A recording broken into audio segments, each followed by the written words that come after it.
During every moment of our lives, something is ending and something else is beginning. This is not an esoteric concept. When we pay attention, it becomes our unmistakable experience. Can you say something about that?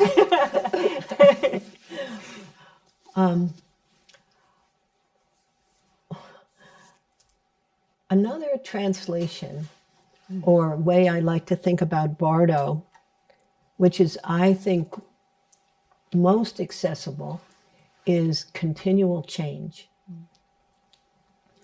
And in getting used to continual change, which the book encourages, then then death will not be a threat, you know, because there's something about the unknown in terms of death that people are actually afraid of.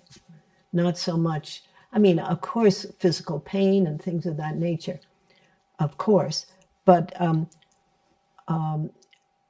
I think underlying the whole thing is this fear of not knowing what's going to happen, like stepping into we don't know what, right? Mm-hmm. So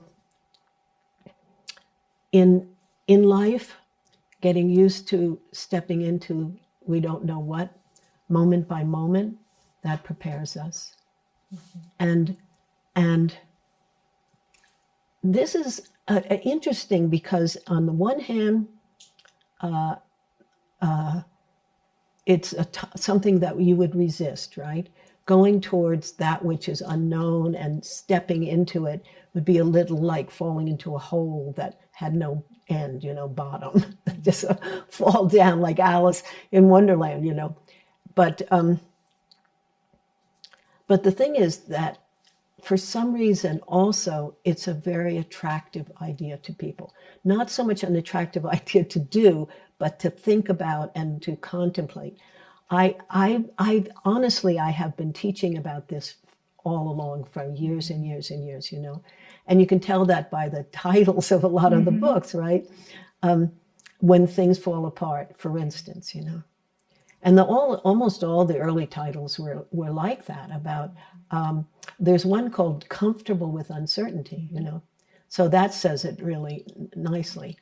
So I was quite amazed, really, at the response to this, that response to bringing this up as a topic as a source of courage and a source of curiosity and openness, and not as something dreadful, but as something amazing, not knowing what's going to happen next, as something exciting, you know? Like, of course, it can be bad, it can be good, but the idea is like open to whatever might arise. So I've always been very, very amazed that the success of a lot of the books is because people are interested in this topic, you know.